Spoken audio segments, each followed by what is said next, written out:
Gonna make people a little surprised because usually I start late. I'm gonna start early.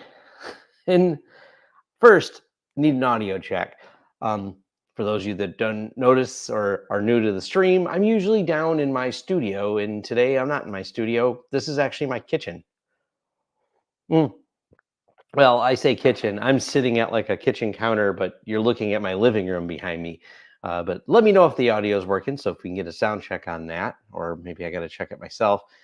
Let's see if I hit the volume. Does it make noise? Yep, I got audio. So awesome. All right. I started early, so look at now the people are coming in. I see some thumbs up. I thought I set this for 7, not 7:30, but I did it the other day. I've been busy in training all day. I've been sitting in my studio the whole time. And I said, after 2 continuous days of really focused training on Ceph with my friends over at 45 Drives, I decided I probably need to sit somewhere else for a minute.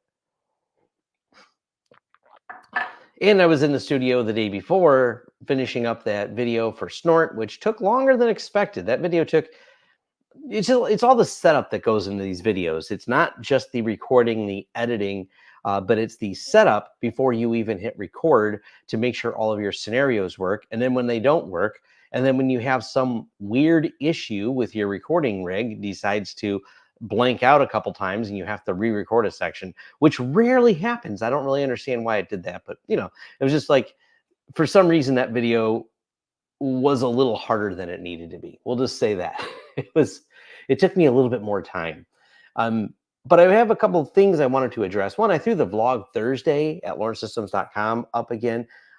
I am still surprised more people don't email me. But nonetheless, I did not get a chance to get to some of the ones from last week. I think it's just the timing I did the blog and didn't get around to this part. But someone had a question about passkeys.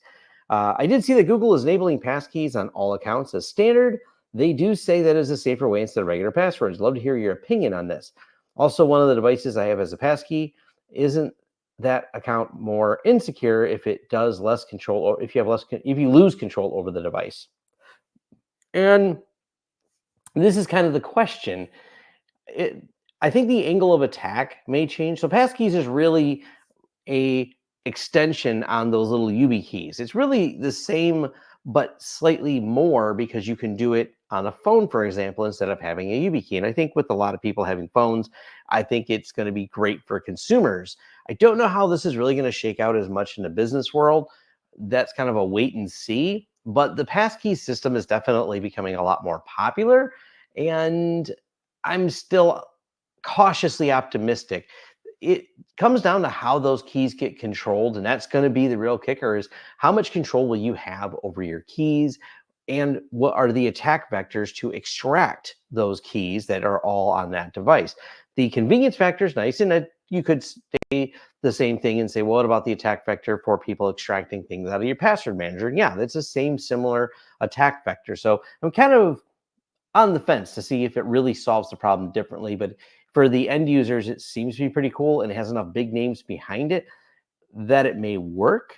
But adoption still isn't as universal, and that's going to be the big challenge. I don't think there's anything from a massively, like, the way it was built problem. It just comes down to the way it's going to be managed problem, and of course what new attack vectors on there. And hey, good to see people, and good to see Bearded IT Dad in here. I've been on his channel before. He's got an interview with me. He's got some good content if you haven't checked out his channel. But I also had the chance when I was at Vid Summit. I almost said VidCon. I had to pause there for that. When I was at Vid Summit, which is a creator meetup, I got to spend some time with him over in Dallas. We talked tech and ate barbecue, and it was amazing. So he's among the, I will don't really know what to call ourselves externally, but like the friends of the channel, if you will. So definitely go check out the Bearded IT Dad. So good to see that he's on here. The next question after the passkeys ones that was sent in to vlogthursday@lawrencesystems.com was a zero-tier question that I can't say that I've ever run into. They're using zero-tier, and they were asking if I've had any problems with it losing connectivity after Windows Update breaking it? And no, but I don't have enough systems deployed with zero tier anymore to know. I help some people from a consulting standpoint solve it, but it's nothing we're actively using with our customers right now. It's one of those things that we've consulted, and because they are not reaching back out to us for problems, we don't know of any problems. It's not something that we're actively using. So the Windows Update breaking zero tier, and you have to restart it. So more specifically, what they said here was, I have a client who uses it, and when he's away from a shop, but sometimes a Windows update, like the overnight one that just happens, decides to remove the username from the PC. And you have to put the username back and click Save Connection Settings again. Yeah, that's definitely an odd problem, and Windows Update is the nightmare for all people in that work in tech. So we'll just chalk it up to one more Windows Update issue, but I don't have enough zero tier deployed to give you any accurate answer on that. They do have forums and support, so that's probably the better place to reach out for that.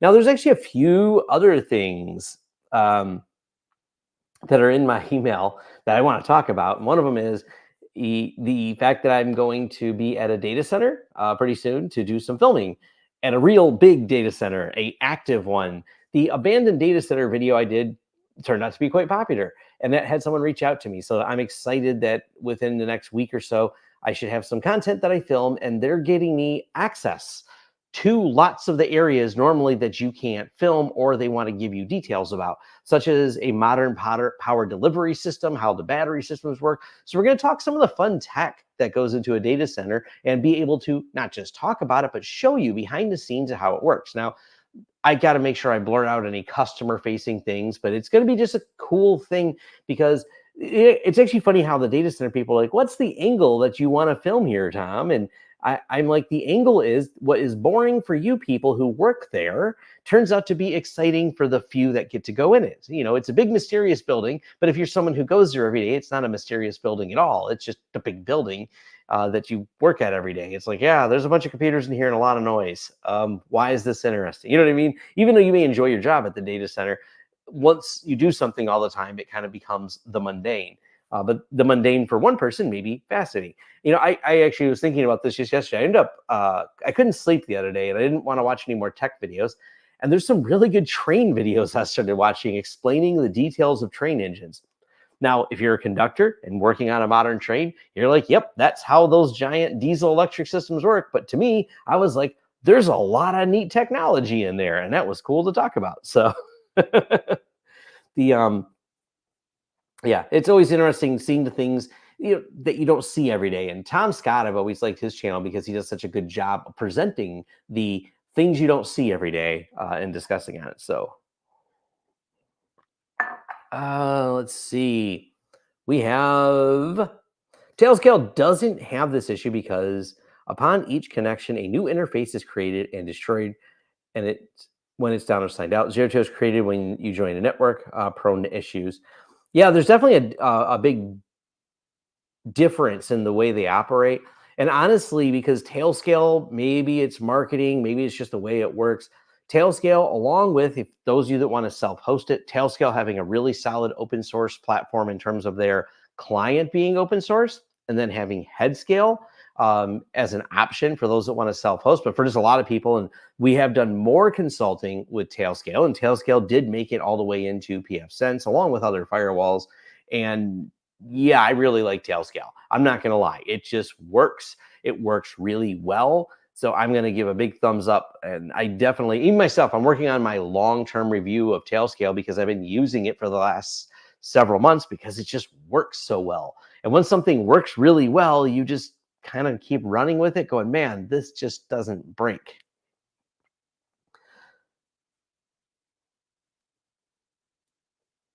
Yeah, so I see your point where Windows updates can break it, and zero tier would never know about it. Yeah, the nice thing with the way Tailscale works, just the client app seems very polished. Granted, compared to zero tier is a very small company, and so is Tailscale. But Tailscale is a bigger company from where they came from because they're staffed with some pretty advanced engineers that came from, I believe, Google and a few other places. So if you dig into it, I think that's what gave them a head, but their documentation is solid. And like I said, I just like Tailscale quite a bit.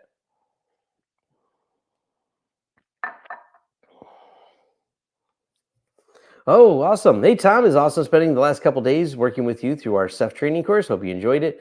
I can't wait to see some of your content around Ceph in the future. Two things, well, three things about Ceph maybe. One, Ceph was harder to set up than I expected. It's more complicated.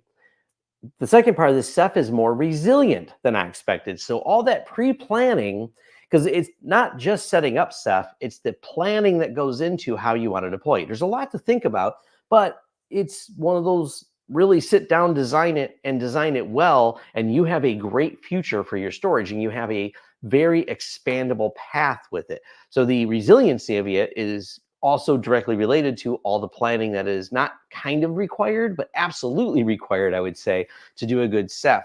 Now, I'm fascinated with a lot of the underlying architecture stuff, so I'm going to work on some videos, and I want to make some visuals because this helps both me and my audience understand things. So I've actually got these visuals for ZFS and how different ZFS layouts work. It's actually not hard to swap all the ZFS, VDEV, and drives to be like an OSD and reset up the layout. I'm going to see what exists because I believe I'm not the first person to do this. I want to kind of go over some graphics and go over Ceph, and I'll probably run it by the 45 Drives team before I publish it, or maybe publish it with them, because it's kind of I want to make sure it's all very accurate. But I want to talk about Ceph because it's certainly a way to solve storage at scale when you want a single namespace, like a single share per se, and a large, ever expanding volume of storage to grow for the very enterprise companies.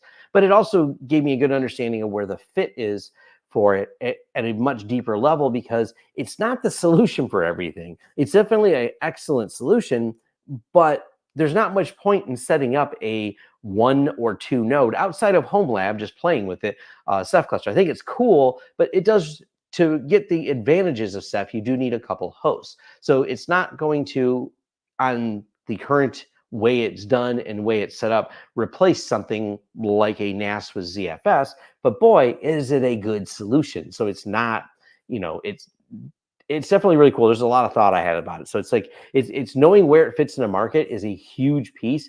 This is definitely the internal messages that went on at my office after I was finished with the training, was the discussion, and I'm going to have a storage discussion because we have a whole sheet. And I'm going to do this on my business channel. I'm going to make a video called Selling Storage. And it's kind of the process you walk people through. But I mean, it's hard to say if it's a good technical video. It's more about all the concepts in storage and how they fit into different business use cases. That's why I think it probably goes on the business channel. I'm going to be doing a technical one as well, because which storage is for you is one, and high availability storage is something I've been working on. And I realized for high availability storage, Ceph needs its own video. I'm going to do high availability storage for things that aren't Ceph, but mention that I'll make a Ceph video as well, because that's a different topic. But don't worry, if you just want to know about high availability Ceph storage, check out the 45 Drives playlist. Like, I'm probably 4 or 5. No, I'd have to add it up. I have a lot of hours watching all of the 45 Drives people. I feel like I know all of you. I watch so much of your videos there at 45 Drives. So definitely, it's easy. They're on YouTube, so you don't have to really go far to find all this. You can dive deep into it.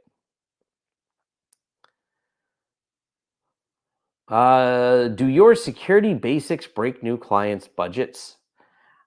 That's a real loaded question. Generally, no, but sometimes there are people who certainly aren't a fit. They have a budget in mind that is unrealistic to get things done properly, securely, and in compliance with their insurance.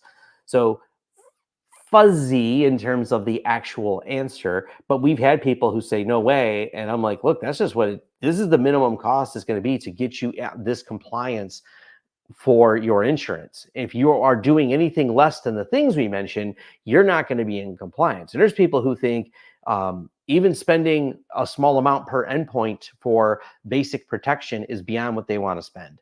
And I'm like, well, it's not usually a budget breaker as much as just some people are out of alignment. And hey, you can roll the dice. It may or may not happen to you with some of the security stuff, but you got to remember, you are not wearing safety glasses, you are not seat belted in, you are running around and driving partially blind if you don't have good endpoint protection and a good update process for all of your things today. It's not me trying to sell you on the product or trying to scare anyone. you can go to the news for that. You can look up all the businesses that are hit daily because cybercrime is on the rise. We've seen more of it here in 2023 than 2022, and more of it again. As you go backwards, it's like, wait, it's ramping up. It's not, even though all the tools and everything are better. And yes, it's one of those things. There's money in cybercrime, therefore there's more attacks. There's really not. It's not a scare tactic. I really don't like scare selling. I think it puts you off on the wrong foot on your client relationships. It's not how we do things. We don't try to put fear into you to get you to buy. We just try to be as realistic as possible that these are the threats. And, sometimes the budgets don't always line up. Hey, Mac Telecom Networks, good to see you on here. Tailscale has amazing employees that really did snatch up some good talent. Yeah, they do. I love it. Have some of those ideas in my head. I would love to get down on paper as well. Yeah, I'm definitely want to dive into this a lot as a topic. There's not enough Ceph content out there. The best Ceph content right now is from 45 Drives. They have the most of it. So I definitely want to get more out there.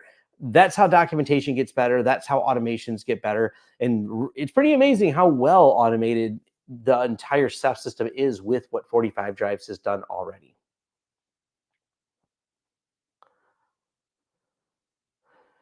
Even while the developers themselves were there. You know what I thought was cool? What set Tailscale apart for me was when I learned that they had done a few requests, like some changes and updates to the head scale, to a competing front end, if you will.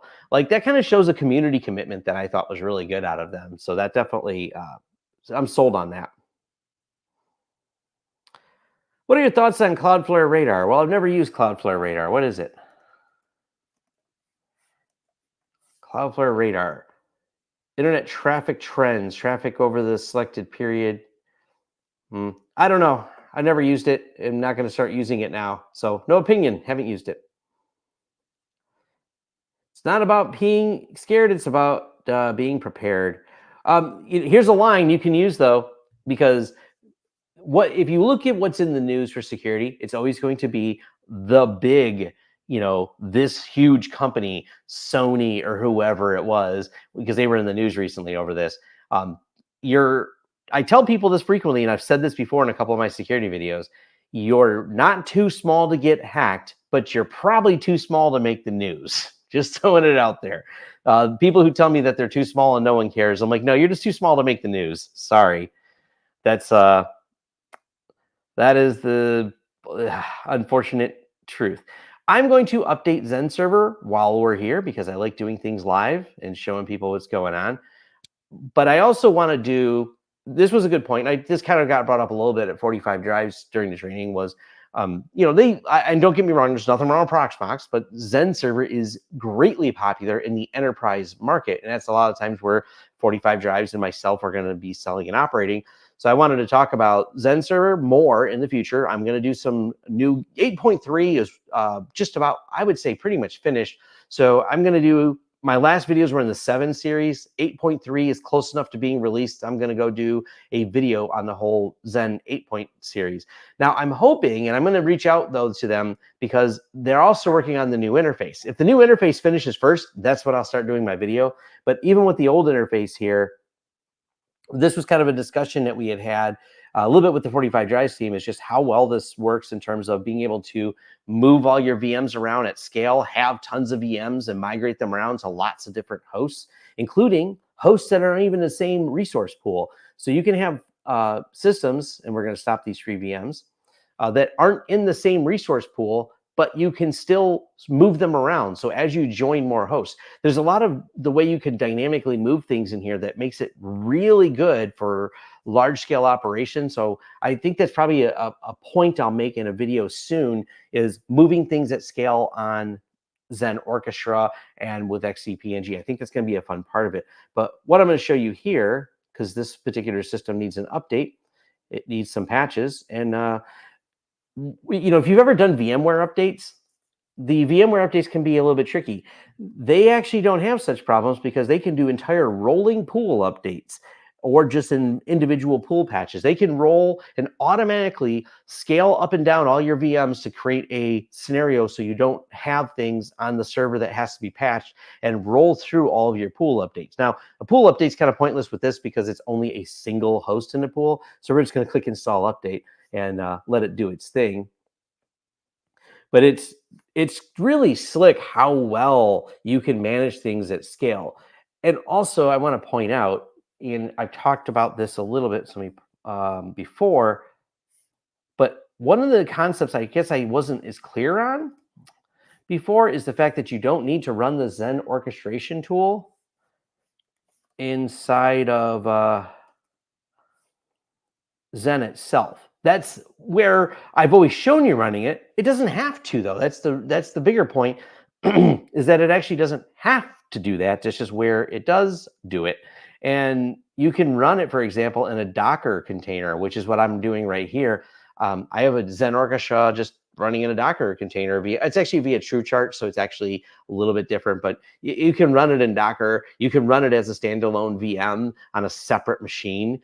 And because of the one-to-many nature that Zen Orchestra, so one orchestra instance can manage many, many, many hosts, and one host can have more than one Zen Orchestra attached to it. So you can actually do this in a fun way where I can just use this one and remove all my hosts and drop them and bring them back up in a very dynamic way. It's really cool.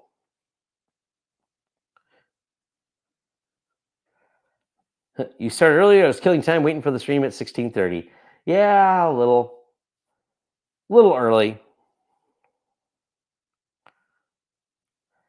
Have you considered revisiting or doing a refresh on the pfSense versus OpenSense? Have your thoughts or opinions changed at all? They haven't changed, so I don't know what I would talk about. That's the big thing there, is my thoughts really are the same on that. So that's, yeah, with my thoughts not being much different.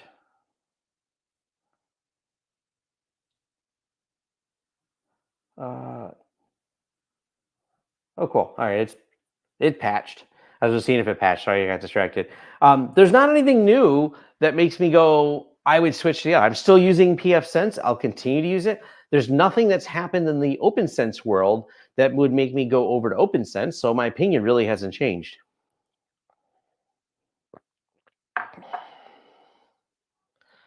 Is TrueCharts fixed yet? No, TrueCharts is buggy.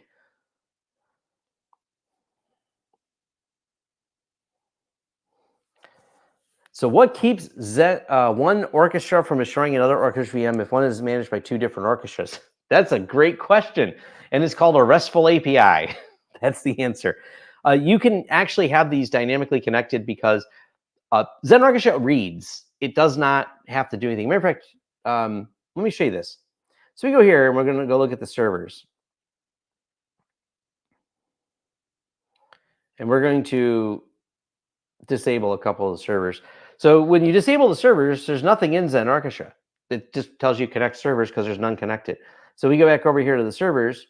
When you actually connect them, so we're going to go ahead and enable this. It's going to sync really quickly because it's a fast connection. This is all on 10 gigs. That quickly, it now has an understanding of what's on here. So if I change this, and I can't really do this in a split screen to show you, but if you were to look at two different Zen Orchestra instances, and let's say I renamed this right here, you know, I call it lab and I call it demo.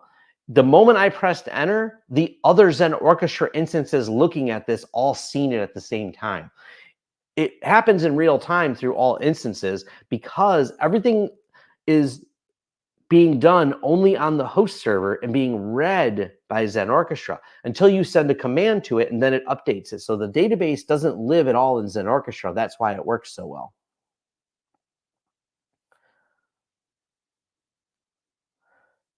What is a good consumer multi-gig firewall? Ubiquity?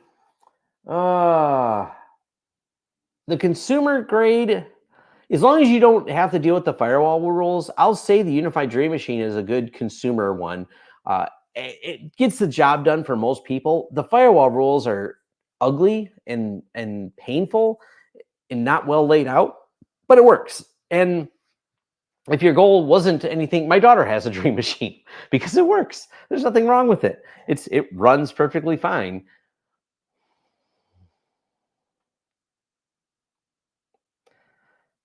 Your videos made me not changing firewall software made us love pfSense. Awesome.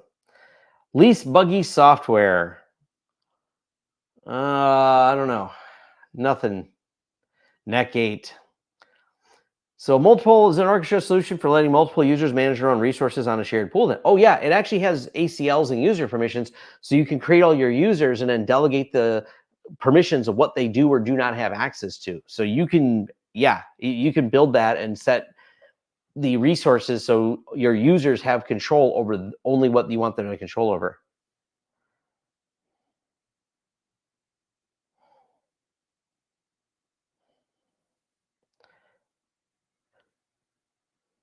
Yeah, I don't know a good, I don't know any particular great open project software. I don't have a good answer for that one. But let me reboot the server while I'm here, because that's the last piece to do. Go to the hosts, and it says reboot to apply updates. So we'll just go ahead and reboot. And it'll actually bring those VMs back up automatically that I had stopped. The reason it's going to bring them up automatically is I told them auto start. I don't really know why people have had problems with that. It seems to be a common thing where people ask about auto start, but it's pretty simple to have the auto start. It works quite well.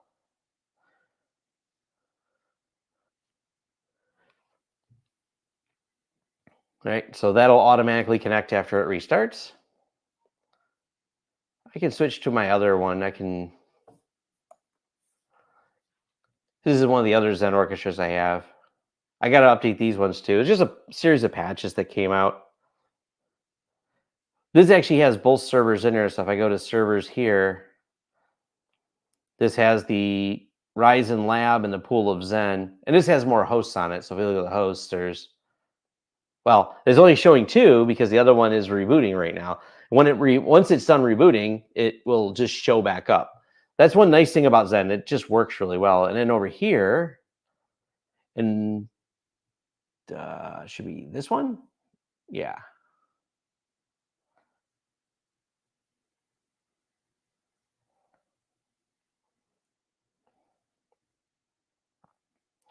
I have this one set up, and this is actually running on that little Ace Magic Box.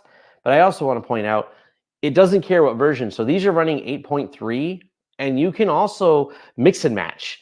So these are, I mean, you can't mix and match pools. So the pools have to have a master unit in the pool that's at the higher version. But Zen Orchestra can connect to all the versions. It'll go back to version 6 ones. It'll have version 7 and version 8 and 8.1, 0.2, 0.3, which is the current beta one out there. That's actually another cool feature of it, is just how it's very dynamic. If you have a mixed environment because you haven't gotten around to it, your Zen Orchestra will orchestrate all the varied versions that you need to bring up. So that's definitely, yeah. The answer to this is yes. Going to MISEC conference next month. Yeah, I plan to attend that. I gotta look up the date, but that is on my plan to attend. What's a good alternative Cisco VPN to allow 80 auth control policies based on user group they can access? I haven't used NetMaker, but OpenVPN usually is good enough. OpenVPN, you can tie to authentication in a Windows environment.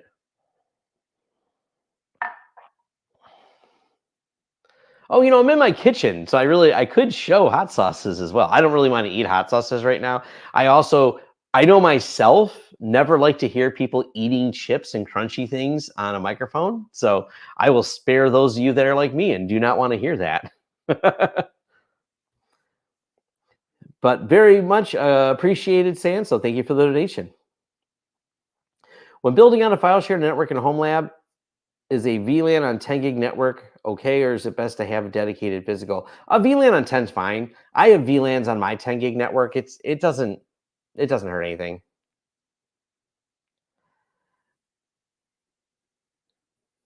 Recent trip to Iceland, everywhere using Ubiquiti. Awesome.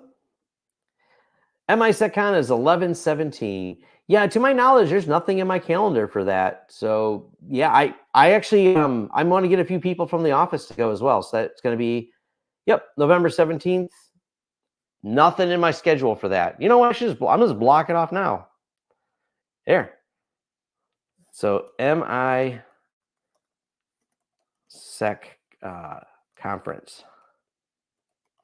Sweet. All right, my day is blocked off. No one can book me on November 17th. So we're done on that.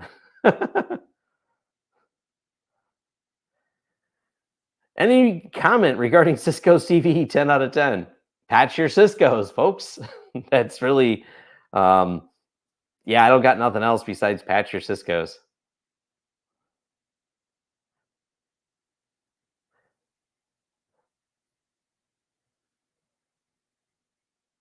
Oops, let's see, we want to switch to, 1 second. This one. I have a lot of Zen orchestras running. Oh, look at this. View this tab on StreamYard, drop it back in here. It's rebooted. The VMs that were running before are running again. So it's back up and running.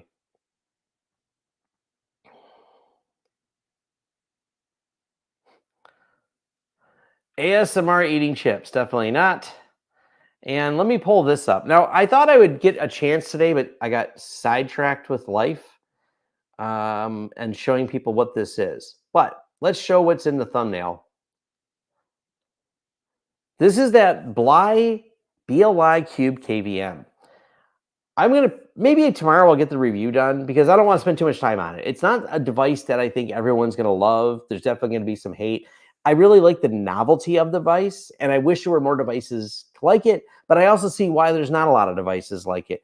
Essentially, it's an IP-controlled KVM, but it actually runs Linux. So it's a KVM that runs Linux and has Ventoy on it. So you can upload. Why am I talking? Why don't we show you? Is it? I got to find the IP address. That's not it.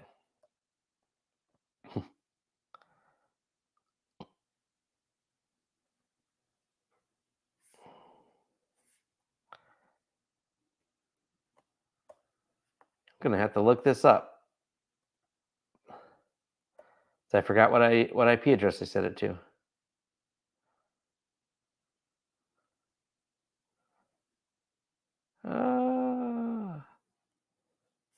Hold on, I'm gonna have to log into my pfSense time because I just forgot the IP. We're gonna log into it. I don't know why it's not. Usually I start typing and it just says, yeah, this is the thing you're logging into, and it auto completes for me, but not today, Tom. Today we're doing something different, I guess. Let me log into my pfSense, get the IP address of the BLI KVM. I let everything go to DHCP, and then I go and make reservations for everything. So that's why I can always go look at my pfSense to figure out where it is. But this is a neat little box for sure.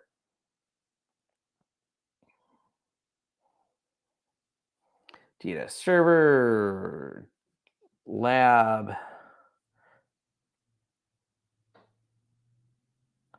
13.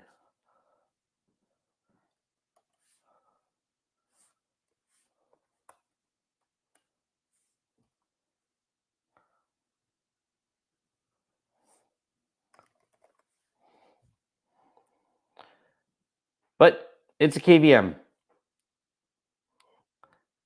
Let's see. No, it is not the KV1 from level 1. Yeah. It's a weird little device, but it's got a couple cool features. First one, bootable USB. I can upload different ISOs right from here. I download an ISO, I upload an ISO, and it's essentially Ventoy, and that will allow me to get into the BIOS and go and change it to boot from USB and boot from USB on random devices. And someone's going to go, what about IPMI? Well, not everything has IPMI. That's why this is not a device for everyone. My answer is, and the majority of the stuff I'm going to try to purchase, if it's a piece of server equipment, is going to have IPMI.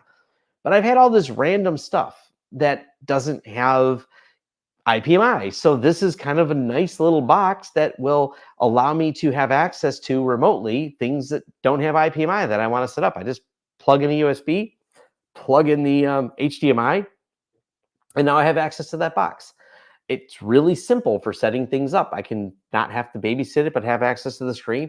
And when I want to reload and redo something on bare metal hardware, having something that I can just have these USB bootables go here. Watch, we'll go bootable USB, connect to host. Whoop, abort, because we actually don't want that one. It's a little quirky. There we go. I got Proxmox, XCP-ng, and just Debian if I want to load Debian in here. It's kind of cool. Like, you can use it to load, and you only have one USB that you need to connect. I think it's kind of a cool little device for that. It doesn't have a ton of other features, so I'm not going to spend a ton of time reviewing it, but I thought it was novel. It's something people might want to play with. It's not super cheap either. That's the downside. It's like $150, so it's not like this really cheap thing. I get that, and if you're trying to buy a motherboard, you'll find if you want to buy a motherboard with an IPMI on it, you're going to spend about $100 more, and it's a better experience to do things over IPMI. So I get all those arguments, and it's very similar to those you going, isn't that just the Pi KVM? And yes, it's similar to that as well. The challenge with the Pi KVM was price. The challenge with this is price. But you know, let me find it real quick.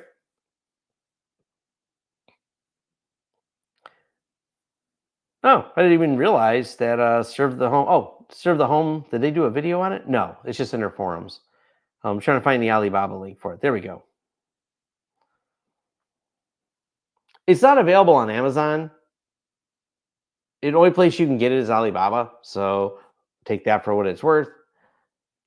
But it runs Linux. You can SSH into it and do fun things with it. It's more than just a KVM, by the way. It actually will do power on and off of a motherboard. I think it's kind of one of those, it's very much like the Tiny Pilot.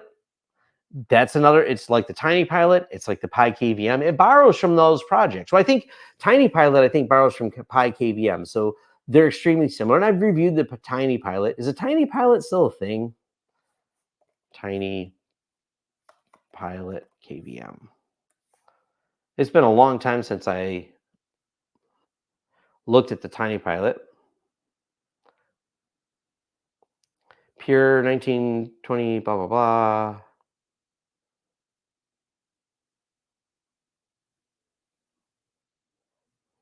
Compare.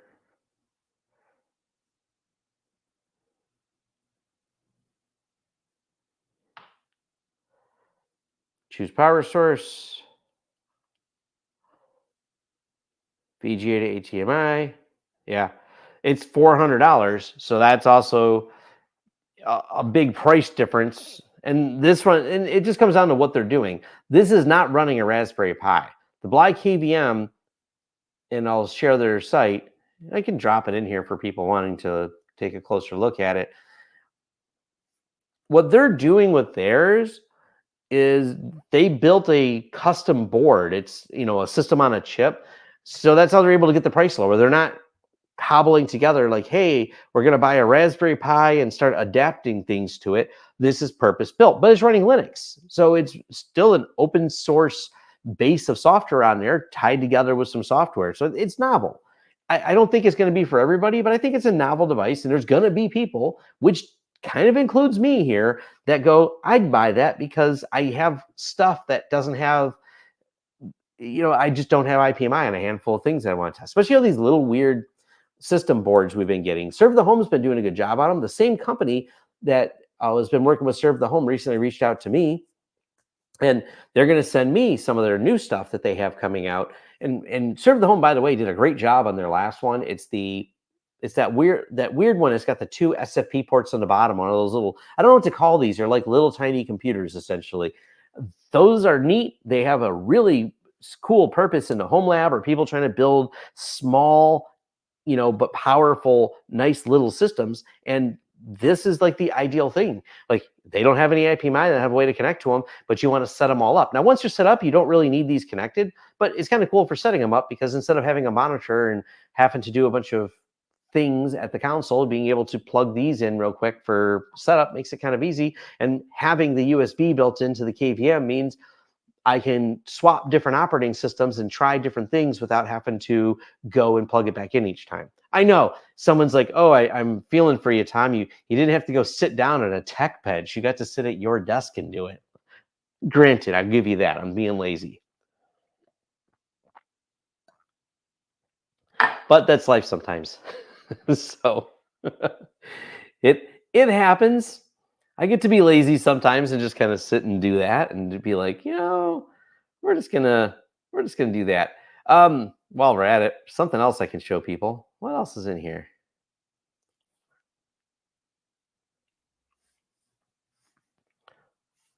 Someone will be happy about this. I don't know that I'm doing a whole video about it. I'm not even the one setting it up. My staff is. We have someone that wants a whole lot of door systems, so there's that going on. So that's a thing. Like, yay, door access systems. I'm not the biggest fan of the Ubiquiti door access, but there's enough people that like it. So, we're building more of them out for them. We have a few Ubiquiti systems that are being sold, and I'm going to be doing, yeah. Hey, good. Brett knows what that is, and so I thought it was Brett saying it. It's like, yes. Yeah, this is set up at this is our lab at our office where we build things out. I don't know if we call it lab. It's more like project setup. We have this at each office. We have this at the Southgate office. We have a lab/tech area where we build out projects. And we have one set up at the Toledo location, which I got to get a video finished. I've shot most of it. I'm just thinking about reshooting it again to make it even better. Our office tour at the Toledo office. I'm not into door access systems. I actually don't like any of them. There's none of them I've seen. The commercial vendors I've seen when it comes to door access, I don't feel that they're doing a good job on security. I don't think they have a box that makes me feel confident that it's been tested. So, yeah. Oh, they're finally getting an enterprise access hub. That's a step in the right direction. Is having a bunch of unique individual ones like this just seems like the worst way to do it. I mean, it's the only way they do it, but it doesn't mean it's good. Yeah, that's one of about 7 projects going at any time. Is there software on the box or the physical access to the box? So it's all controlled by the UniFi controller software. It's not like you're managing it on these individual boxes. These boxes essentially are the terminals that do the door control, the wiring itself of the sensors and everything goes to them. But all the software, like Ubiquiti's other things, is all controlled through the UniFi controller software. Now, it's not the same controller software that controls their network devices, but I think it runs on the NVR and the Dream Machine. This is where I'd have to actually, Cody can answer this better than me, and because I haven't used these enough. But as far as I know, these now are available to run on your UniFi NVRs. So you can run it on the UniFi recorder, and it works pretty well.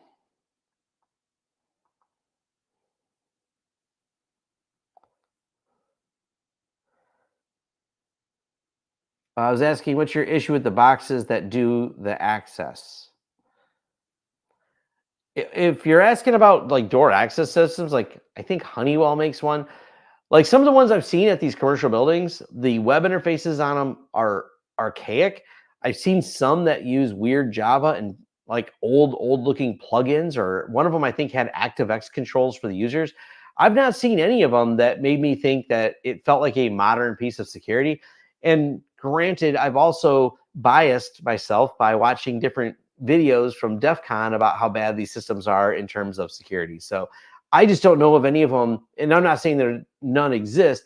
I'm not aware of any of them. So I'm not that much of an expert on door access systems. My interactions with much of it has been poor, though. We used OpenPath in the last building. My understanding the CEO is a former pen tester. That'd be interesting. So it's definitely room in that market for a better product. There is no doubt about that.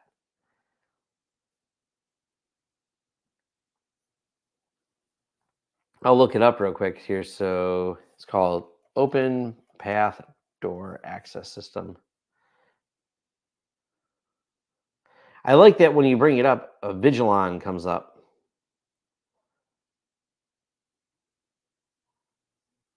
Here's Google's dumb. So Google actually,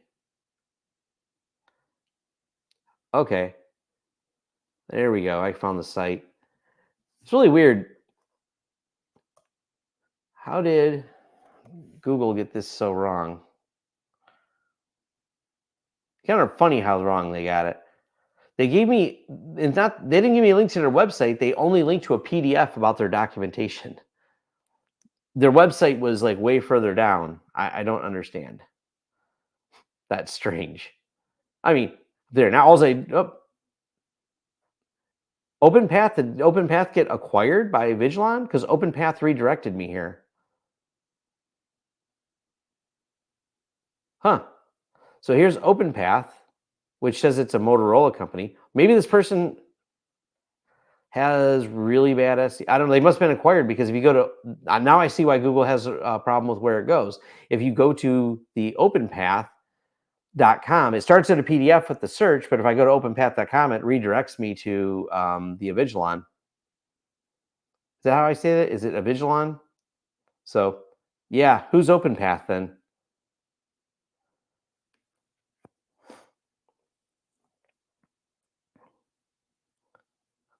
Yeah, they're all terrible. Ubiquiti's interface is better than a lot, but they have, and all have physical security issues. Ubiquiti are some of the worst unless installed in hard to get enclosures. You know, if you want to have some fun diving into the topic of security with door systems, Deviant Olem, Deviant Olem. Look him up. He's a wonderful, wonderful speaker. Got to meet him at an event. And amazing talker on physical security and amazing getter arounder, if you will. He's excellent red teamer for physical security. Definitely a lot of fun to watch.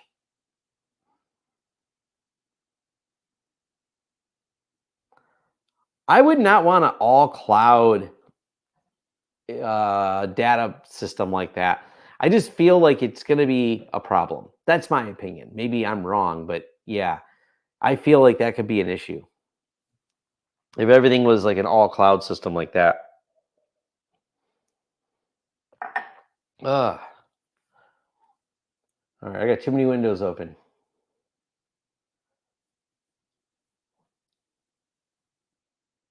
So let's see if we can break something else while we're here, because I've seen this has an update too. So we'll share this. And someone asked me if this is broken, and the answer is going to be probably. It may even break more. I don't care if things break. That's how I know how to fix things, because I break a lot of things. So we're going to go ahead and upgrade one of my Zen Orchestra instances, the one that's here in TrueCharts. I don't know that I would run the one in TrueCharts in any type of production environment. My goal is to just build a Debian VM on my TrueNAS, and then from there I'll set up the Docker that'll run. Well, I won't even run it in Docker at that point. I'm just going to bare metal install it, because it's not officially from them, but the same person who wrote the Zen Orchestra update script also has a Docker version that they do. So I get it. Like, it's not, I wanted to try it because I knew enough people would ask about it. It's not the way I would do any of this in production. I have my Zen Orchestra installer tool. I have got 1 or 2 videos on it about how to get started with Zen Orchestra and how to use that tool. That video is still, even though it's a couple years old, it's still relevant. It's the same tool. It's just a new version of the tool. The commands are the same. Have any peanut butter whiskey left? Yes, I think. I should check. You know, one cool thing is the microphone's on me, so I can keep talking while that updates.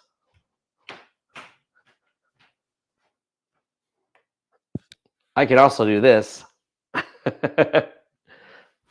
I'm going to see if I have any whiskey for Brett. So I do have, no, well, I don't know if this is one you like, Brett. Let me turn up. I got to fix the camera.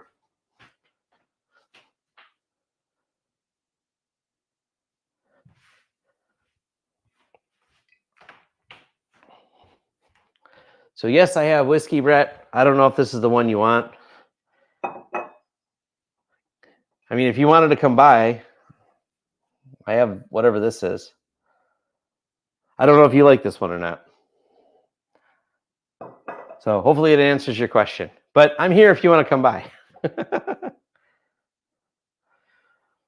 There is a baseline of access that lives on the main controller if the internet goes down, but the management is cloud-based. Yeah, it's kind of what I figured they do. Yeah, I don't know what that one is, if that's one you like or not. Hey, look, it's still deploying because it's not fast. Let's see if we switch screens, if it just hasn't refreshed. Okay, it updated. Oh, net data's got an update. This always updates well, but this isn't a True Charts one. I love net data.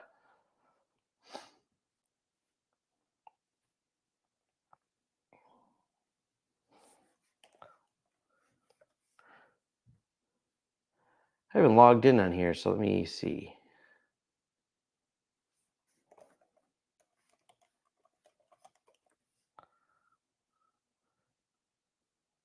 Go here.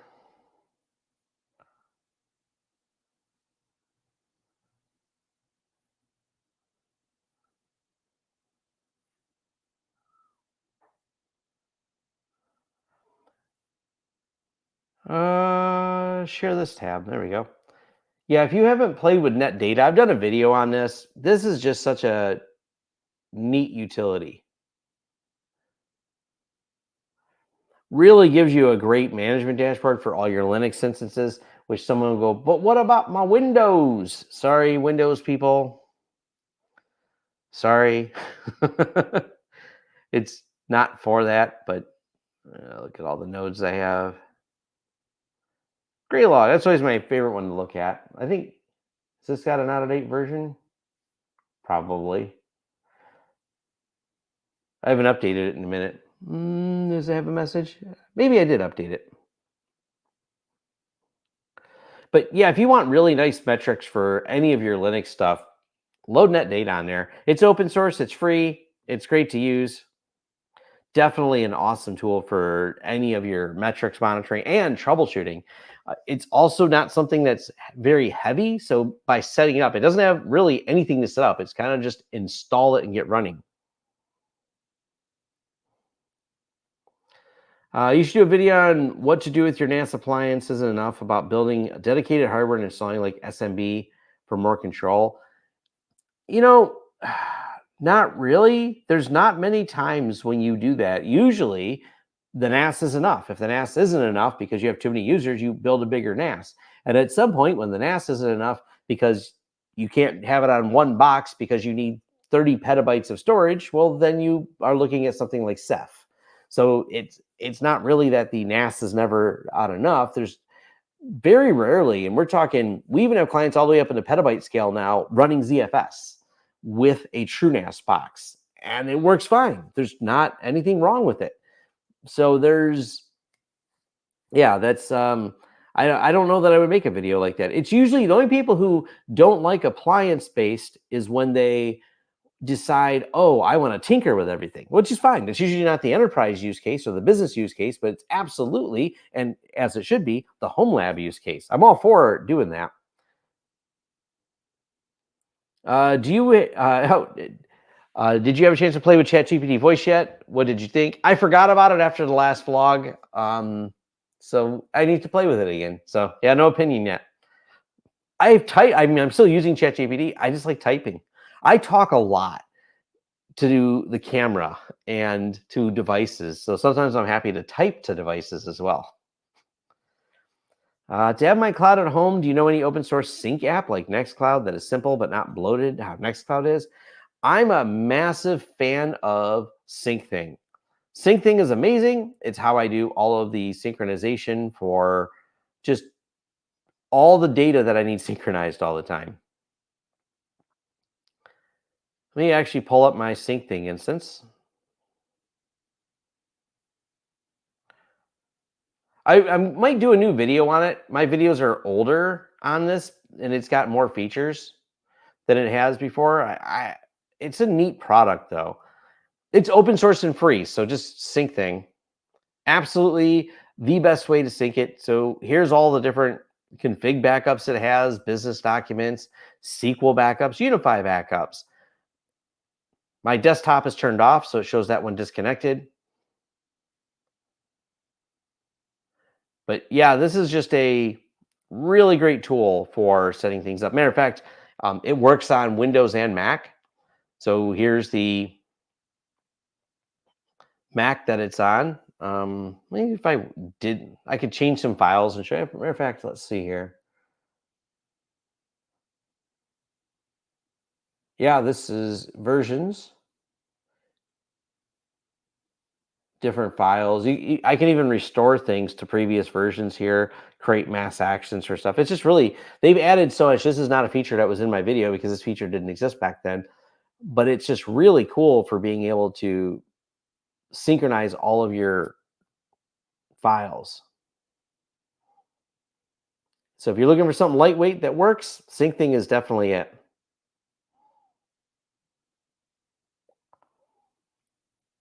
Yeah, there's a way to make it work that way.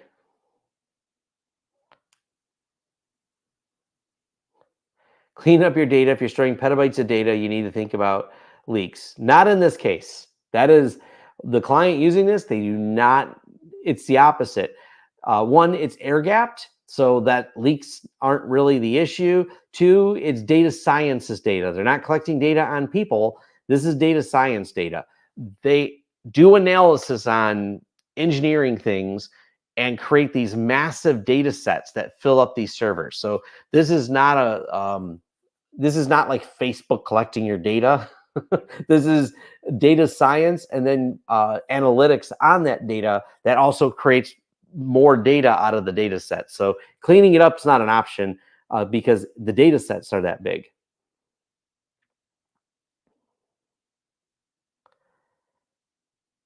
I've not used glances.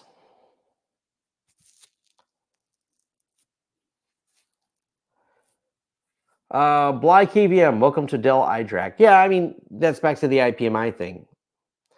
My old SyncThing video will get you started with it. It just, SyncThing has more features now than the video had. So it's cooler. In my video could use an update because it's also done back my early days when they weren't as good, but it's still a popular video I probably did it. How long ago did I do a SyncThing video? There's the trivia question I've got now. Their documentation's good too, by the way.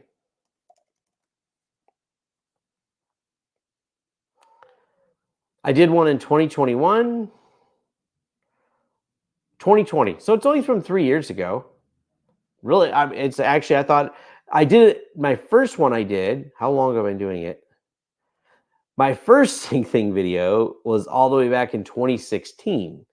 So I've been using it since 2016. And my latest video, which is a specific feature they added in 2021, but my video on actually doing it is on setting it up is from 2020. So it's actually not as old.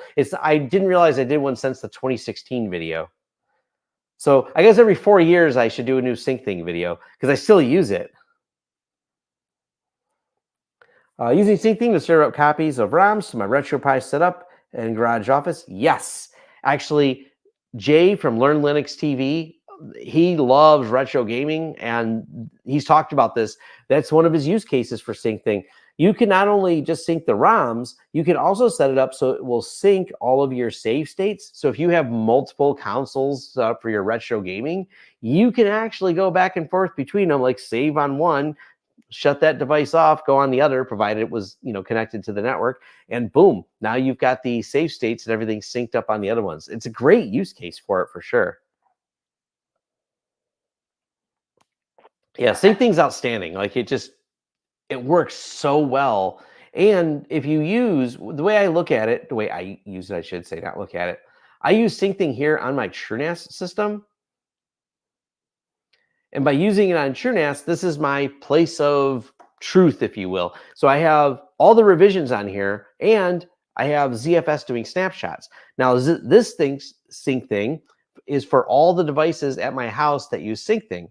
Then it talks to another TrueNAS at my office, and it is the central for all the things at the office. This is a cool way that you can have it talking, syncing all the devices at two different locations, but then even because it is a mesh network is what it can be, but you can also do it where the SyncThing here, my TrueNAS here talks to my TrueNAS at the office. That way I'm not building a bunch of cross connections against all the other devices. There's different strategies for setting it up. And I think I want to explain that when I do my next video. Is I want to dive into all the different ways you can do it, but you can have 4 SyncThing devices and then have all 4 talking to all 4. It works fine that way. If you change the file on one, it's going to change it on all of them. And you're probably going, well, what if there's a conflict? And it just creates an extra copy of the file, and it gives you an underscore, like the name of it, because it won't let the files overwrite. So if someone has a file lock on a file and someone else updates that same file, you're going to get a conflict file, but it's not going to delete them. It's up to you, and it always leaves it up to you to decide which file to keep.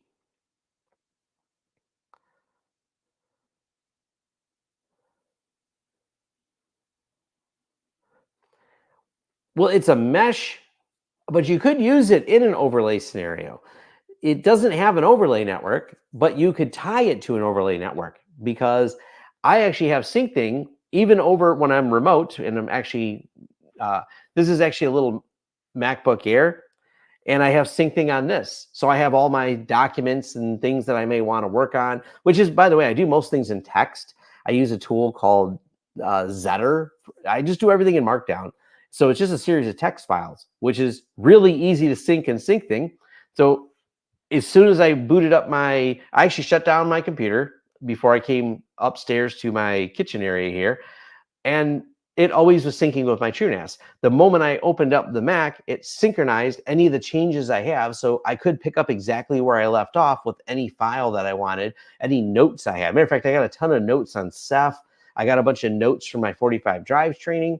All those are completely synced instantly with my MacBook here. And because I use Tailscale, when I take my MacBook and travel and I make notes about something, if I'm doing all that, as soon as it gets back online and Tailscale connects, it syncs up with my TrueNAS, and all my notes are in sync again, and I'm not using a cloud anywhere for any of this. That's the part I want to talk about with Tailscale, and my use case for it is just how much I'm doing with it to really dive into it as a way to self-host everything, keep everything so I can have attached to my home, attached to my networks I want to be attached to, play with my projects, play with my lab, and just have a really seamless experience. The moment I open my Mac sounds like a great way to max out cellular connection on a bad day. I mean, yeah, if I was worried or in a low bandwidth situation, I would turn off SyncThing. Not SyncThing, I would just turn off Tailscale. That's I don't run into many places I go. If I'm going somewhere where there's low bandwidth, I actually don't care about the laptop as much. I don't need it. I will just use my phone without, you know, because at some point, like when I go out in the woods somewhere, like on my motorcycle, I'm not thinking about my laptop or being online. Matter of fact, I'm usually getting away from all of that. So I'm less worried about or concerned about that as a process.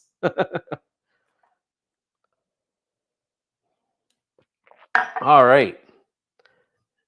What else did I want to talk about here?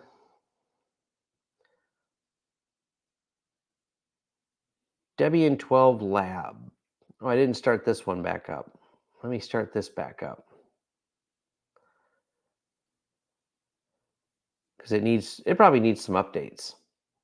Is this the one that has the backups attached to it? Hey, look at that, it does. Cool. So we'll update this.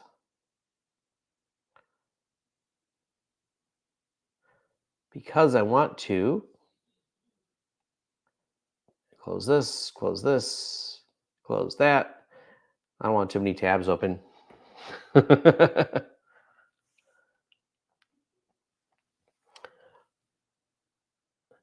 You could, and this is exactly a good use case for syncing. If you wanted to just sync game save states or whatever. Hey, if you have files you want syncing is like the easiest way to do it.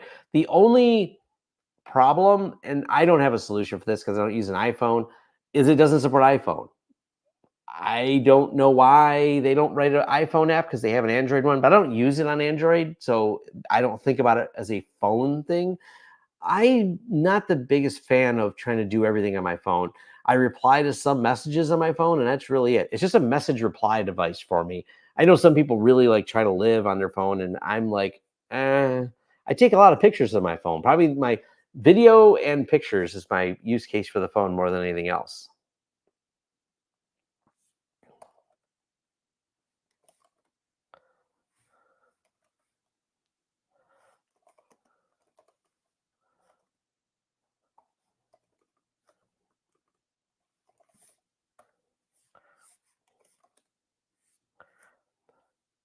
Cool. I remember the password.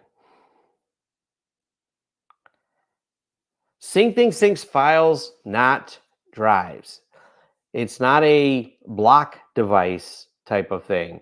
So you're going to synchronize files that you point to in a directory. Syncing have a ZFS snapshot? No, it doesn't talk file system. It just reads and writes files, not block devices. So it's not going to be as powerful as ZFS snapshot.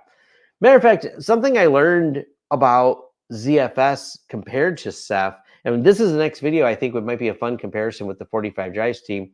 The Ceph system doesn't have exactly any way to do like a ZFS send. They don't have exactly a one-to-one equivalent of that. So that does make it a little bit interesting when you're trying to do things inside of there where if you're trying to say one-to-one for ZFS or back things up, that gets a little bit trickier with Ceph. It's just different the way it handles it.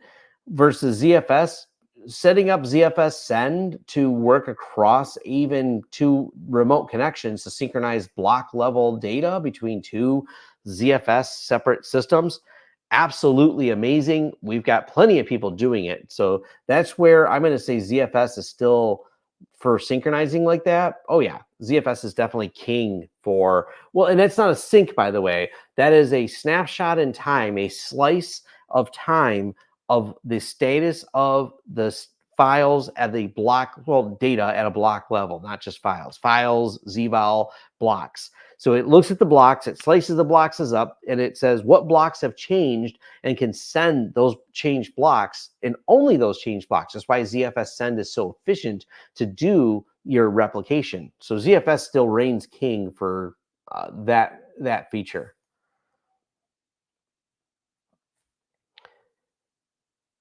You're just going to get more speed out of the whole block transfer with it. Look at all those updates.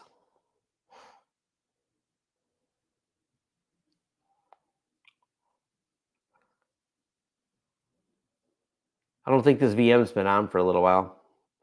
But what I do is I update it and then I back it up. So this is my lab copy that I can send or create whenever I need a Debian 12. I usually leave them on because they have unattended upgrades running in the background. That way it just kind of stays up to date. But that's a video I really need to work on. I have a lot I need to work on, but the lab is really efficient once you build it properly in XCP-ng. And let me auto remove things. Cool. Reboot this.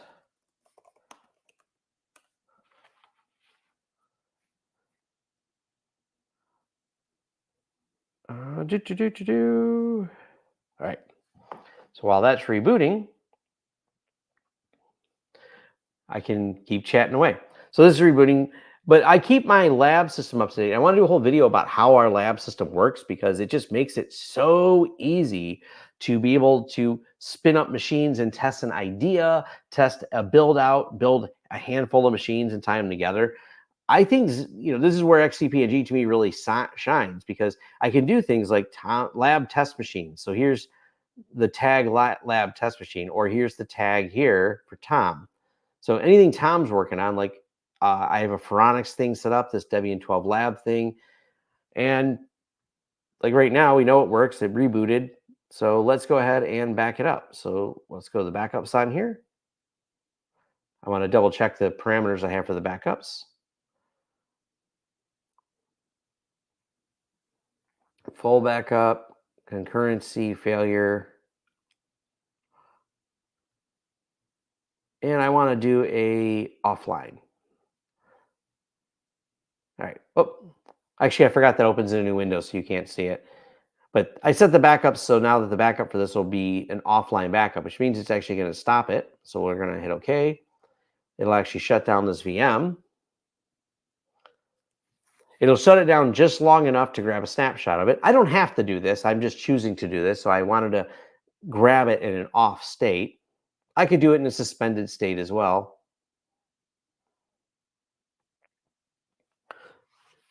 But now it's going to have a backup of this. And now if I wanted to make more copies of this, there's a couple different ways I can do it. I can go grab that backup that it made, which it's almost done making, I should say. It backs up really fast. Yeah, the backup's already done. So now that the backup's done, we can actually just do a restore.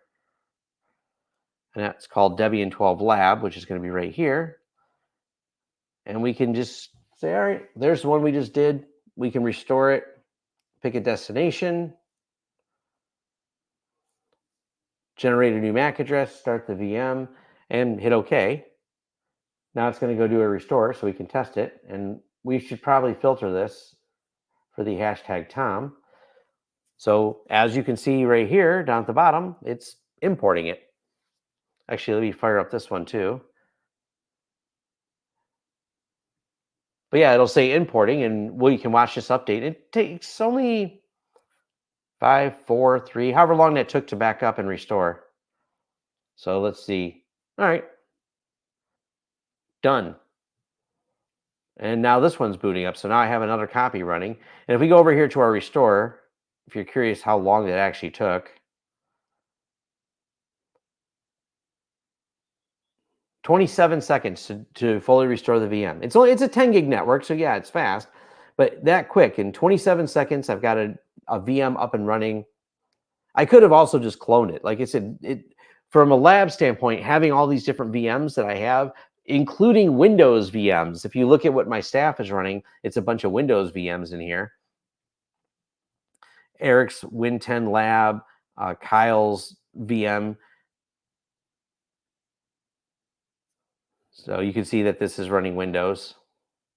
And he has it set to auto log in. And then he's got 5 snapshots for whatever he's doing.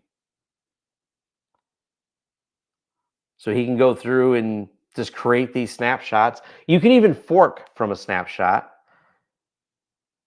So let me go destroy the other one that I have here, because I don't really need it. So we stop it, hit OK.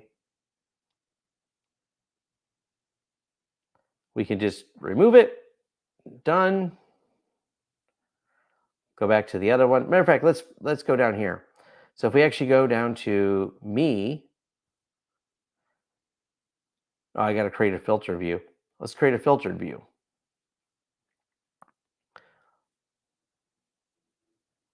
Okay, we have a Tom filter view. Perfect.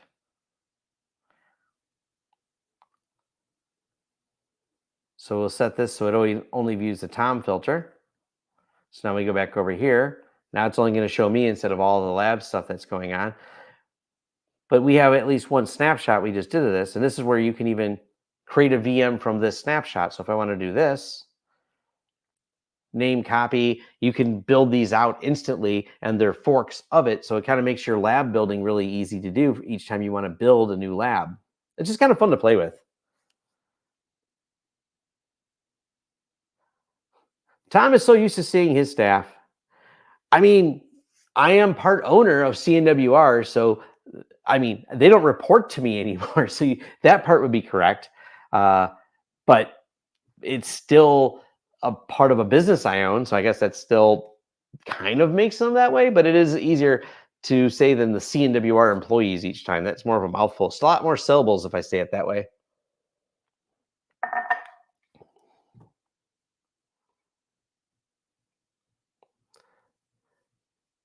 But yeah, like I said, I'm gonna do some more lab videos to kind of dive into this and show how we're able to be more dynamic with how we do things.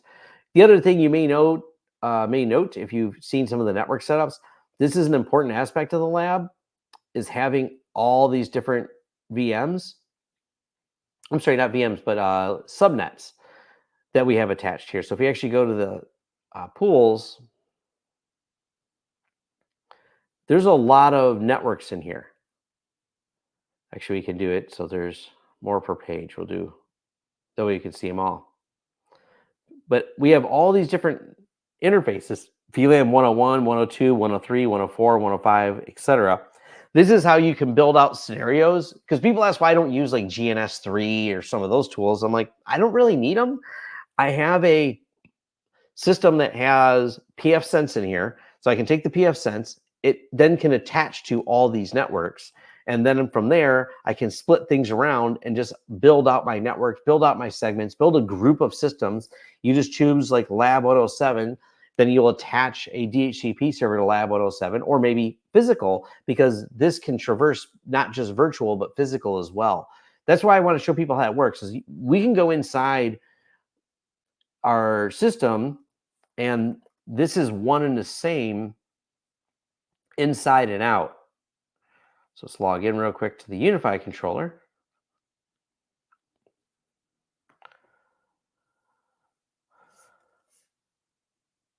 LTS lab.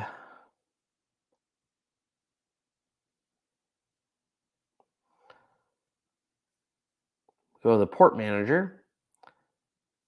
If we choose a port, this is just weird UI design. They don't, it's kind of crammed in here, but you can get the idea. Here's all those labs set up again, so you can see them. So we have, is it even showing on here? Not really. They really made this too big. I mean, I guess it's just, it's hard for people to share. You know, I think I can go to the network settings. Networks. There we go. You can see them here. It's just hard to see them in the port manager side. But this is what allows me to take any port and mix it. So we can put an external, like we're setting up someone's firewall, build the network to match their network, tie it to a bunch of VMs, and do all of our testing on it. So yeah, I meant that part, but technically, yes, you are. They are your staff if you are a part owner. Yeah, I mean, it's like it's all tied together. It's one big mess, right? I am Jason Slagle runs the day-to-day at CNWR. Like, they take care of it. Matt does service delivery, Brett does sales, Tom makes videos and does consulting. But that's the part I want to do. This is completely my choice. The merger was in July 1st, for those of you that didn't know. And it's not exactly a merger because it's kind of a split, because Lawrence Systems now makes videos and it's still a S Corp, and then CNWR does all the servicing of all the clients. So that's where all the IT services happen, is on that side there. So anyways, fun stuff. Is there any final questions before I wander off? Because I'm going to go do some other things. Actually, I'm going to watch TV. I say other things. The other thing I'm going to do is just watch nerd stuff on TV. I'm not sure what all I'm going to watch, but basically nerd stuff, science stuff. Oh, it's been a long day. I might even watch some more 45 Drive Ceph videos, because there's a couple I didn't watch yet, but just a couple left. That way I can at least see I got through all of their videos. I want to get to 100% of their videos is kind of the goal. Well, I'm going to grab some water, so I won't be far. Actually, I can keep talking because it works when I'm over here. But I have a lot to do, because all the notes I have for Ceph, I have a lot more I want to read. Like, there's so, it's hard to take it all in.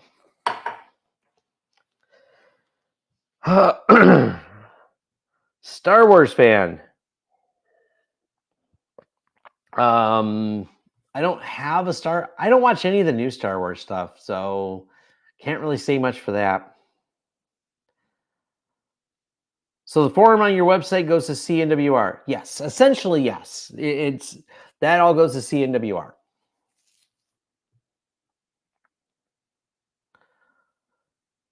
So that's kind of where the flow goes over to. We still have the same phone number, same locations. Well, we have 2 locations now, Toledo and Southgate. So there's more than there was before. It's funny when I did this Saturday live stream, I think it's maybe because there's more people, but certainly a lot more questions. I was really hoarse when I did that Saturday. I did like a 3-hour live stream, and I kind of lost my voice over it. So Obi-Wan, yeah. I'm biased just because I like Mark Hamill so much because I think he's great. I did not expect to like it.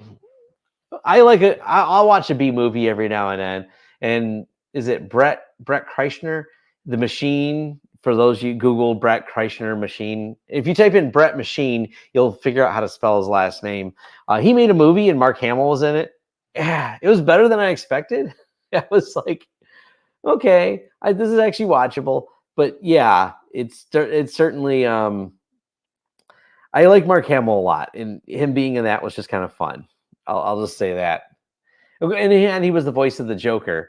So Luke, I like Luke. It's just his whole character. Han Solo was awesome though too. But once again, you notice I'm always referencing the older Star Wars. I don't really watch the new stuff. Bert the Machine. For a B movie, it was actually pretty good. The Machine. I mean, I remember the first time I seen him, which I think a lot of people, the first time they had heard about him was his The Machine story. But yeah. As far as YouTube and everything goes, that's mostly what I watch. I watch some movies, but I don't like a lot of the Marvel Universe movies. I mean, even like action movies like John Wick are just kind of, it's one long movie. What are they at? 4 parts? Like I watched the first one, cool. I watched the second one and realized they just rehashed the first one, and then it appeared that all the other ones were the same after that, so I didn't watch them. I mean, I don't care if other people watch them. I don't have any hate for them. They're just not my preferred media consumption. But Star Trek is. So Star Trek DS9, best series out there. Fight me on that one.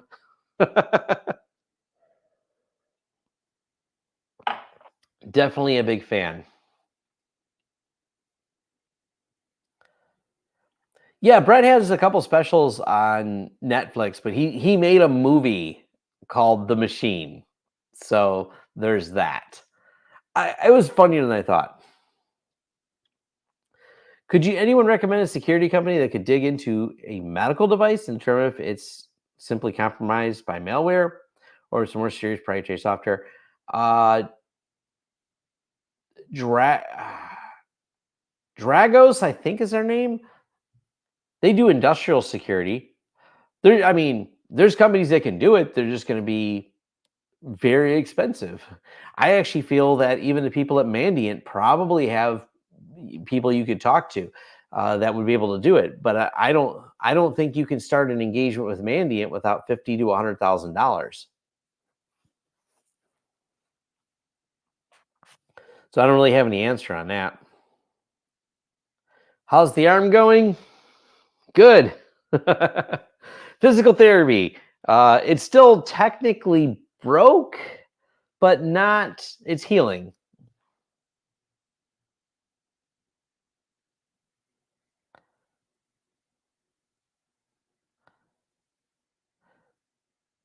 I don't know that he was the inspiration for Van Wilder. I'm not sure.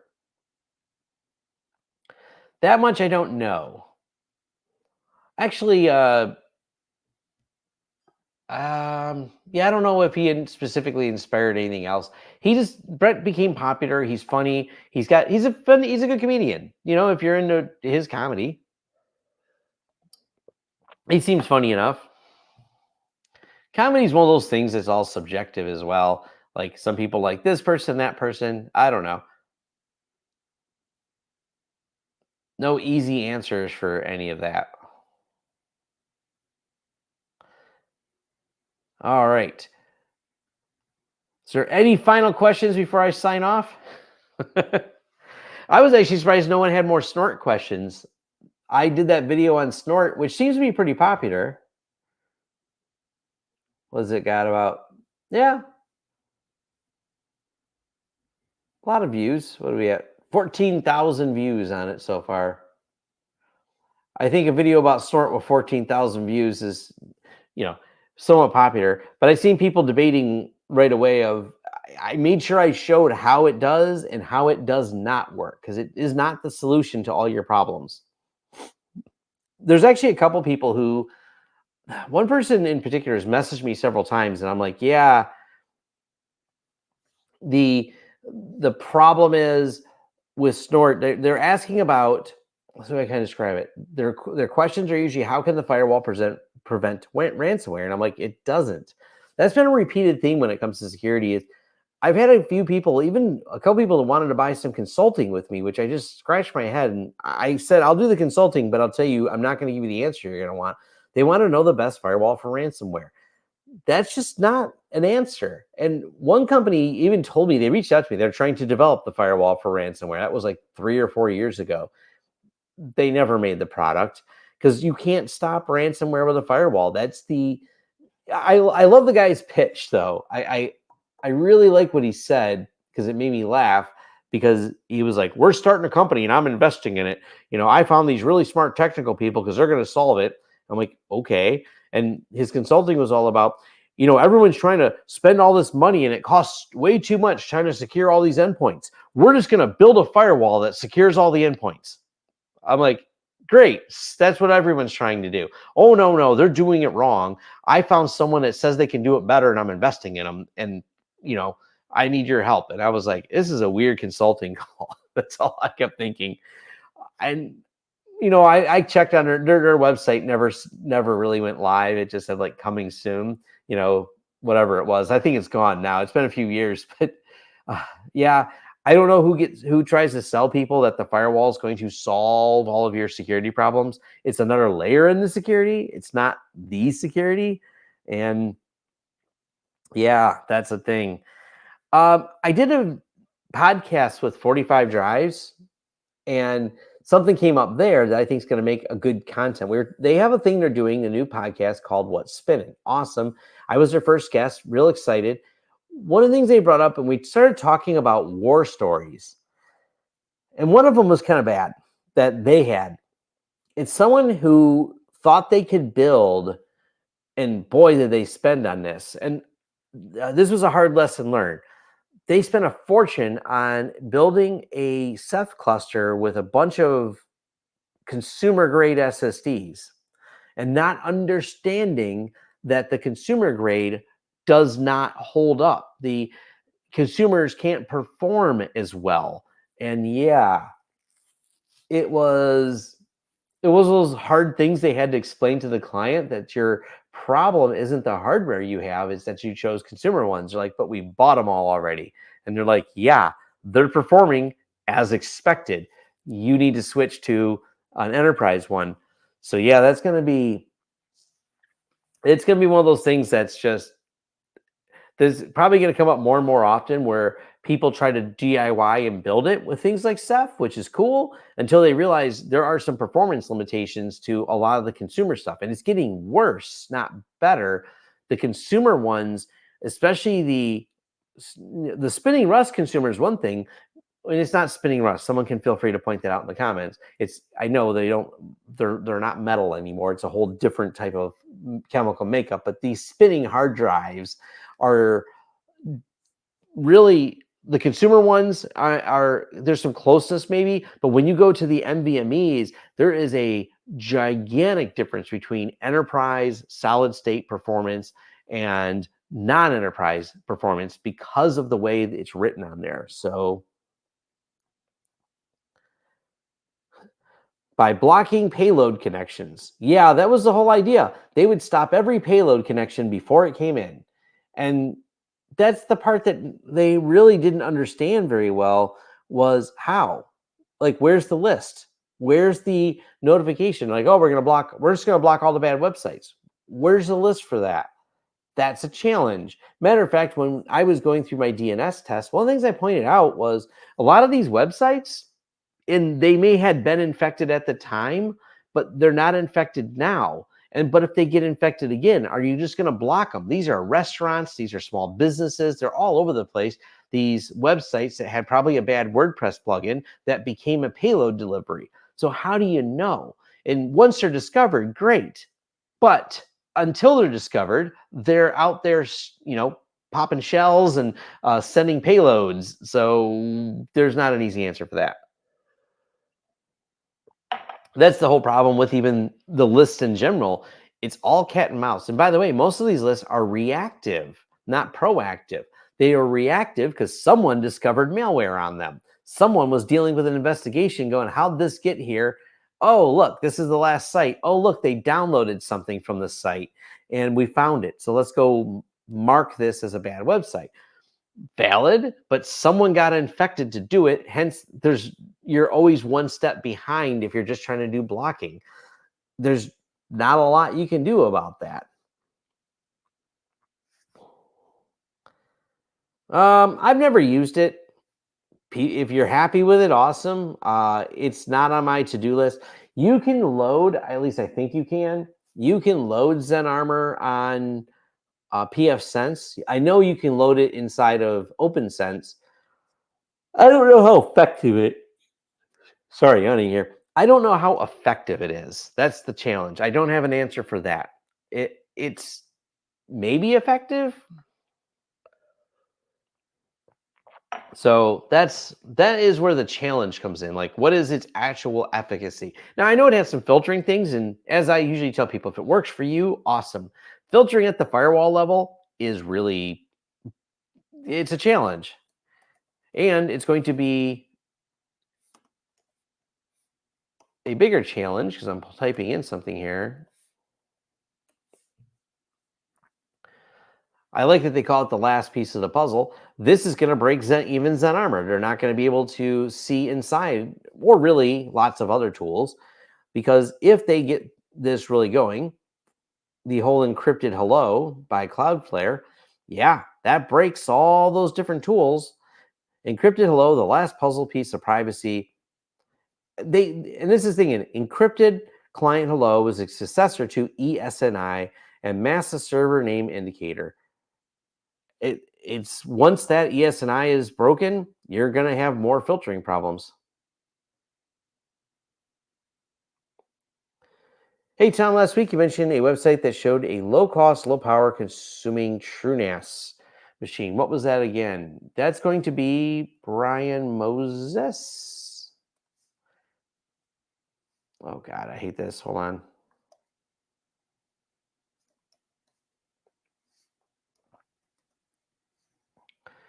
I don't really use this journey thing that Google wants to do. Every now and then it says, continue your journey. No, don't continue my journey. Just pull up the website. Which his website's going slow. Or I lost internet. Are all you connected? Yep. Well, yeah, internet's working. Well, I will drop a link to his website, or you can find him on Twitter. He's Brian Moses. Well, there we go. His Twitter's working. Or not.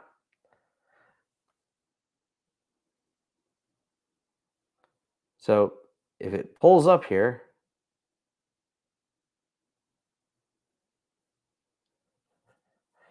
did I lose internet?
Temp outage. Weird. I think it's back. Now I'm not even sure. Give it a second. Is all my packets are back. Strange.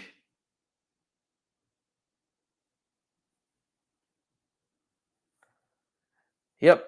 Okay, that's strange. Temporary outage. I thought his website wasn't loading. I wasn't loading. So let's go here and I'll share his site. I don't have Xfinity. I'm actually on Wide Open West. Share screen. But yeah, if you look up, this is briancmoses.com. Link in there. DIY NAS 2023 edition and low powered. You know, I should have. Comment back at you, hello. But yeah, I should have taken an opportunity. I wanted to grab a drink because I'm done drinking water. It's 8 o'clock. Actually, how much longer should I do this stream for is the question. Is my wife still out and about, or is she on her way back? My wife is on her way back. That's the kind of a cool thing with the Tesla. You can just see where the car is. So there's the car. You can see where it actually shows it driving. So she's almost home. She'll be home soon. So I'm going to wind it down here anyways. So I wanted to reach the end of it. But thanks, everyone, for joining. Make sure you send things over to... Yeah, I figured out. I know. Well, the problem is I can't stop the stream unless it comes back. So, and me and my wife will probably watch TV together or something. So, and that's the TV back there where we watch. That's the house. Actually, I can show you my house now. So I can do this and bring it back to wide angle. Because that's not a, there. Now you can see this is where, so it looks like when it's really wide here. So yeah, we already ordered. So it's because it's 8:42 my time. It's already evening, and we're a mix, by the way. My wife has like Christmas decorations and Halloween decorations out. So that, yes, those are the speakers are clips. Here, do you want me to pan the camera around the house here? give you a tour. If anyone wants to see that before we leave. Actually, I can even zoom in. My wife is going to walk in the door over there. Yeah, there's actually, let me do this. So I'm going to go behind the camera, but I'm going to move the camera around. I'll show you. So we have over there, we got skulls and things like that. Actually, you know, what do I have this says? It set, yeah.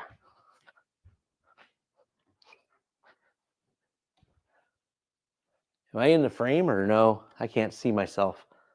Oh, yeah, I am. But yeah, we got skulls over here and a red globe. But then we got a Christmas thing.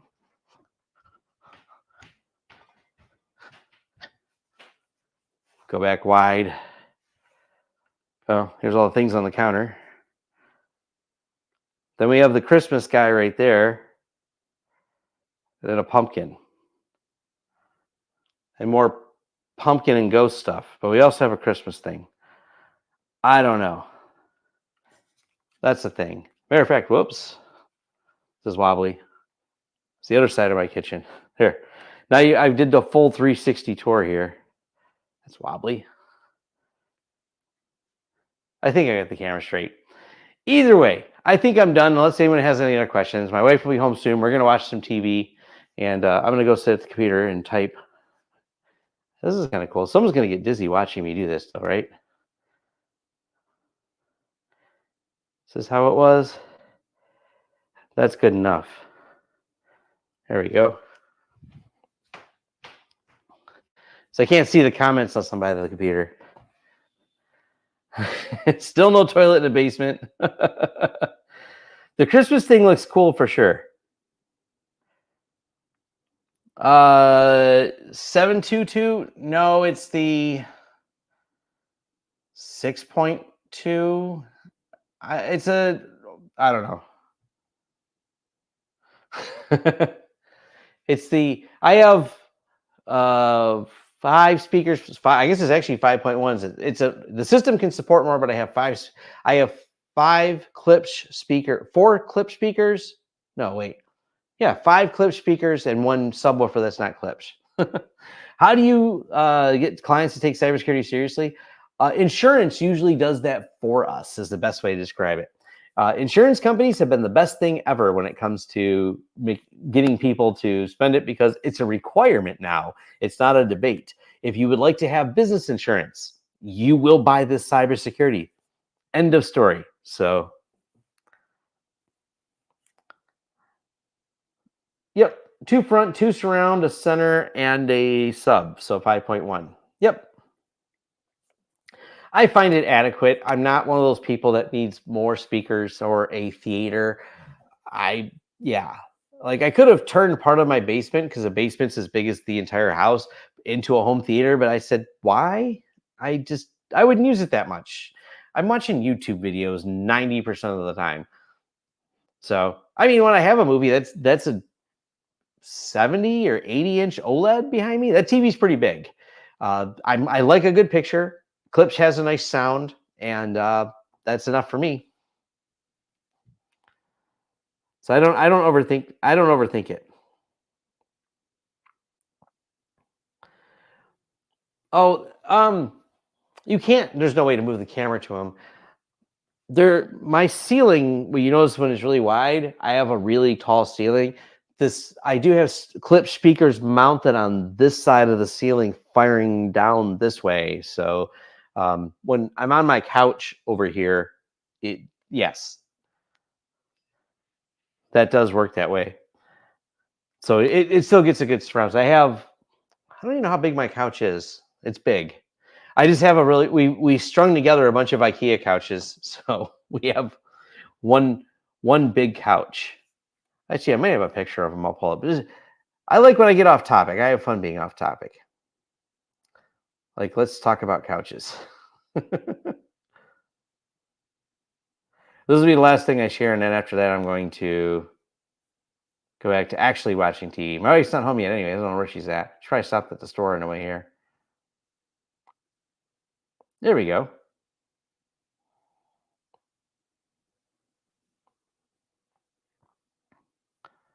This is the other side. So I'm sitting where that. So give you an idea. This is if you flipped around exactly. So you're looking this way. This would be looking the opposite way. I'm standing where what was like the stairs kind of behind me. So that's what my looks. And you see, I got these up on the ceiling. Those are the other speakers I have. So they're mounted up like that. And yeah. Anyways, that's enough of that.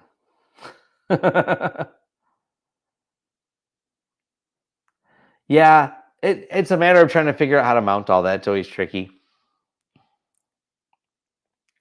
Love your channel and content. Helpful information as always. I currently run OpenSense and a VM within a pass-through going dedicated hardware. Dedicated hardware, I think, is better. But hey, it comes down to whatever you want to do. You're just adding 2 pieces of complexity when you have virtualization with it as well. So